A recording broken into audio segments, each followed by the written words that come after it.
Et salut à tous et à toutes, j'espère que vous allez bien. Moi ça va super. Aujourd'hui les amis, toute nouvelle vidéo, info transfert épisode 1. Parce que comme vous le savez, nous sommes en été. Et qui dit été, qui dit mercato, et qui dit mercato, qui dit forcément transfert. Et les amis, aujourd'hui, c'est le tout premier épisode. Parce que évidemment, il y aura plein de transferts. Et je serai obligé de faire plusieurs épisodes. Donc les amis, suivez avec moi les rumeurs et les officialisations. J'en ferai à chaque fois quelques épisodes quand il y aura assez de nouveautés pour en faire un. Donc voici la miniature, vous le savez déjà je pense. Et ce que je vous propose les amis, c'est qu'on commence.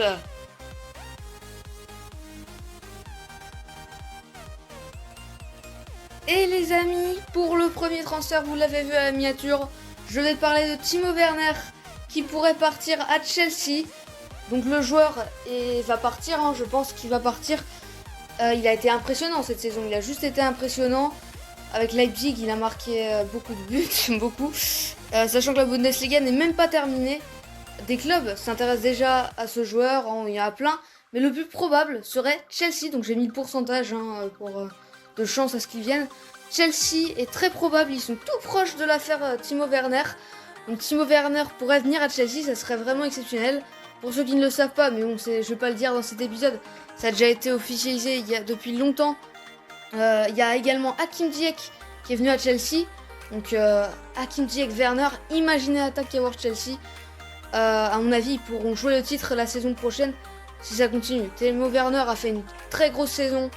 Il mérite largement de partir, quoi. Parce que Leipzig, je suis désolé, j'aime beaucoup cette équipe. Mais est-ce qu'il va remporter la Ligue des Champions un jour avec Leipzig? Je ne pense pas. Je ne pense pas du tout. Allez, on passe au suivant. Et les amis, pour le suivant, c'est Jadon Sancho à Manchester United. Jadon Sancho, petite pépite, qui est exceptionnelle avec Borussia Dortmund en ce moment, exceptionnel. Et évidemment, qui dit pépite, qui dit exceptionnel, qui dit gros club qui s'intéresse, quoi. Bon, Borussia Dortmund est déjà une grosse équipe, mais il y a évidemment d'autres équipes qui s'y intéressent et il pourrait potentiellement revenir en Angleterre, alors avec 55% de chance. Et le club sera Manchester United. Donc pourquoi je mets 55% de chance? Parce que à mon avis Sancho ne va pas... il peut partir, je ne dis pas qu'il peut pas partir.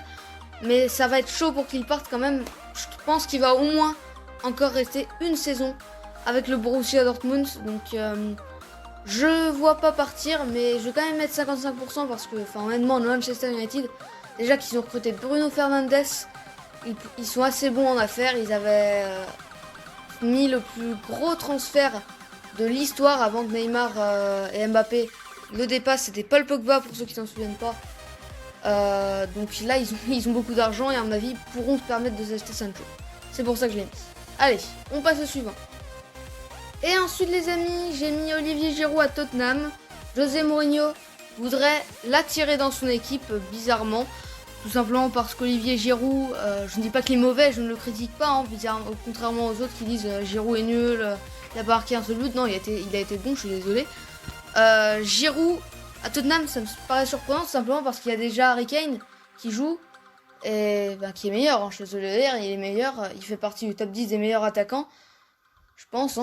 Harry Kane qui est juste exceptionnel. Quand veux-tu que Giroud le surpasse, quoi? Je pense que ça pourrait être une doublure. Je sais pas ce que Mourinho s'est passé par la tête. Après, il y a aussi Hugo Lloris qui est à Tottenham, qui joue avec lui en équipe de France, évidemment. Et donc ça peut paraître 30% parce que Olivier Giroud, il cherche à partir. C'est sûr, il cherche à partir. Il était très proche de l'Inter de Milan au mercato dernier, mais à Tottenham, déjà qu'il a quitté Arsenal pour Chelsea, alors en plus à Tottenham, il va faire tous les clubs londriens, c'est ça. Donc oui, Olivier Giroud à Tottenham, c'est pas impossible, mais ça me paraît quand même étrange. Allez les amis, on passe au suivant. Et les amis, pour le suivant, j'ai mis Corentin Tolisso à Manchester United. Donc oui, Corentin Tolisso qui pourrait rejoindre Pogba à Manchester United. Il s'entendrait très bien avec lui. C'est une rumeur que j'ai mis à 25% parce qu'honnêtement, je ne pense pas que ça va être possible. Déjà qu'ils sont en train de enquête pour recruter Sancho plus Tolisso, ça me paraîtrait un peu étonnant. Mais bon, pourquoi pas d'un côté. Donc Tolisso qui pourrait partir du Bayern sans trop de surprise. C'est un joueur qui a pas tout le temps du temps de jeu au Bayern et qui chercherait pourquoi pas à partir. Et je pense que Manchester United pourrait être un bon club. Comme je l'ai dit, il y a Pogba qui pourrait très bien l'aider, ils pourront très bien s'entendre, ce qui fait que le collectif pourrait être assez haut dans l'équipe. Mais après, est-ce une bonne chose pour lui ou non?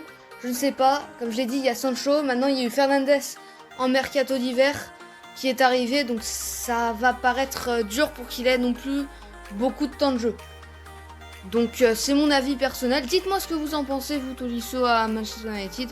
Dites-moi ce que vous pensez de tous les transferts à peu près. Et les amis, je vous propose qu'on passe à la dernière rumeur. Et pour la dernière rumeur les amis, j'ai mis Thiago Silva à Everton. Tout simplement parce que Thiago Silva a déclaré qu'il partirait malheureusement pour les Parisiens lors de ce mercato aussi.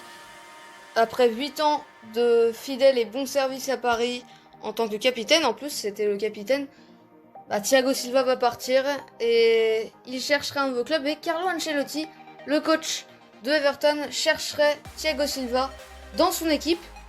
Donc j'ai mis 40% parce que je veux dire, Everton ça risque d'être chaud. Je pense qu'il va quand même jouer vers Chelsea. Chelsea c'est un club vrai comme ça, ou Arsenal, un truc comme ça. Mais Everton, ça me paraît un peu bas quoi, comme niveau. Après, il est un peu vieux maintenant, donc c'est pas impossible. Et j'ai mis 40% parce que ça va se jouer, ça peut se jouer quand même.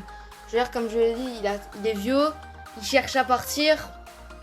Donc Everton, je sais pas si c'est une bonne chose pour lui. Mais voilà. Donc c'est fini pour les rumeurs. Oui, je sais, j'ai mis que des clubs anglais parce que j'ai pas trouvé d'autre chose en fait. J'ai trouvé que des clubs anglais. Donc les amis, on passe aux officialisations et petit spoil.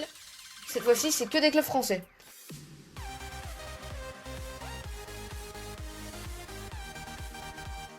Et les amis, on commence sur Mauro Icardi au PSG parce que oui, le PSG a prolongé l'option d'achat du joueur argentin.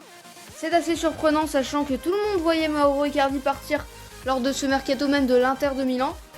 Bah non, il a prolongé son option d'achat avec Paris. Enfin, c'est plutôt Paris qui a prolongé l'option d'achat avec Icardi. Et Icardi jouera au PSG lors de la saison prochaine, sachant que Cavani cherchera sans doute à partir. Donc c'est plutôt une bonne nouvelle pour les Parisiens. Donc voilà, on passe au suivant. C'est parti. Et donc les amis, on enchaîne sur Karl Toko Ekambi qui va également prolonger son contrat avec Lyon puisque Lyon a levé son option d'achat. Sachant qu'il était prêté au mercato d'hiver à Lyon, et bah là, ça y est, il va officiellement partir du Villarreal pour rester en France une bonne fois pour toutes. Et ce sera à l'Olympique Lyonnais. Donc je sais pas si c'est une bonne chose, puisqu'il y a déjà une attaque assez folle quoi, avec Depay et Dembélé. Et Karl Toko Ekambi va bien rejoindre Lyon, sachant qu'il était déjà lors de l'hiver. Allez, on passe au suivant. Et les amis, la prochaine officialisation, c'est Corentin Jean au Racing Club de Lens. Sachant que le Racing Club de Lens s'est promu, ils ont décidé pour commencer de lever l'option d'achat de Corentin Jean qui était prêté chez eux en Ligue 2. Et l'option d'achat est faite. Comme Toko Ekambi et Icardi, il restera en France. Enfin, en fait, il était déjà en France, mais il restera à Lens lors de la saison 2020-2021. Bonne nouvelle pour les Lensois ou pas, dites-le moi en commentaire, les Lensois, s'il y en a qui regardent ces vidéos, bien sûr. Parce que déjà que j'ai pas énormément d'abonnés, c'est sûr qu'il y aura pas beaucoup de Lensois qui vont regarder. Allez, on passe au suivant. Et les amis, pour terminer avec les options d'achat, on a Vincent Pajot au FC Metz, sachant qu'il était prêté au FC Metz justement. Le FC Metz a décidé de lever son option d'achat. Donc c'est plutôt une bonne nouvelle pour Pajot qui aura à mon avis du temps de jeu. Metz qui a réussi à se maintenir cette saison en Ligue 1 en terminant 15e. C'est plutôt pas mal. Et Pajot à mon avis aura beaucoup de temps de jeu. Je pense que c'est bien qu'il reste à Metz. Et c'est également je pense une bonne nouvelle pour les Messins. Donc voilà les amis, on en a fini avec les options achats. On part sur les vrais transferts. Allez, c'est parti. Et pour commencer les vraies officialisations, c'est Paul Bernardoni qui est officiellement parti à Angers après avoir été prêté à Nîmes pendant 2 ans. Paul Bernardoni, le gardien bordelais de base, part à l'Angesco cette fois-ci définitivement, pas en prêt, définitivement. Bonne nouvelle pour l'Angesco, je pense, parce que quand on a Ludovic Butel, alors je ne remets pas en cause le niveau de Ludovic Butel, mais c'est juste qu'il a 37 ans, quoi, alors que Bernardoni est bon, et en plus de ça, il en a 23 ans, donc je pense que c'est parfait, quoi. Et en plus, Petkovic, qui était même pas titulaire avec Lorient lors de la saison 2018-2019, je sais pas trop ce qu'il pourrait faire en tant que titulaire. Donc bonne nouvelle pour les Angevins, je pense. Et bah bonne nouvelle également pour Bernardoni. Allez, on passe au suivant. Et pour le suivant, les amis, c'est Jean-Charles Castelletto qui rejoint le FC Nantes, défenseur central du Stade Brestois. Bah, si on peut considérer ça, il reste en Bretagne parce que Nantes, enfin, géographiquement, n'est pas en Bretagne, mais historiquement l'est. Et du coup, Castelletto qui rejoint le FC Nantes, je ne sais pas ce que ça va donner. Parce que, certes, il avait du temps de jeu à Brest, mais à Nantes, sachant qu'il y a déjà Palois et Girotto, après Girotto qui est de base un milieu défensif pourrait être passé en milieu. Et Castelletto pourrait être titulaire avec Palois, je ne sais pas ce que ça va donner. Après, je pense pas que c'est non plus une bonne nouvelle pour les Brestois. Je pense qu'ils vont chercher un nouveau défenseur central. En tout cas, voilà l'officialisation. On passe à la dernière officialisation en Ligue 1 du coup. Et pour le dernier transfert, la dernière officialisation, c'est Jérémy Morel qui rejoint en fin de contrat le FC Lorient. Jérémy Morel qui était formé à Lorient et qui va terminer sans doute sa carrière au FC Lorient, sachant qu'il a 36 ans. En plus de ça, il reste en Bretagne puisqu'il était à Rennes. Et je suis plutôt content moi-même, parce que moi, pour ceux qui ne le savent pas, je suis un Lorient. Enfin, je suis un fan du FC Lorient, pas forcément l'orienté, mais je suis un fan du FC Lorient. Et je suis très content que Jérémy Morel vienne, parce que je veux dire, c'est un joueur expérimenté, qui est formé au club, qui connaît bien le club. Et en plus, c'est un joueur qui est passé par des grands clubs de Ligue 1, tels que l'OM, l'OL. Je le trouve un peu sous-estimé personnellement, mais moi je suis plutôt content. Jérémy Morel, qui est officiellement au FC Lorient en fin de contrat après avoir fait une belle saison à Rennes. Donc voilà. Donc les amis, la vidéo est terminée. Si vous voulez d'autres infos transferts, n'hésitez pas à vous abonner, à activer la cloche si ça n'est pas déjà fait, bien sûr. Et vous pouvez également liker la vidéo si vous l'avez aimée, bien sûr les amis. Allez, je vous dis à la prochaine pour une nouvelle vidéo. Ciao!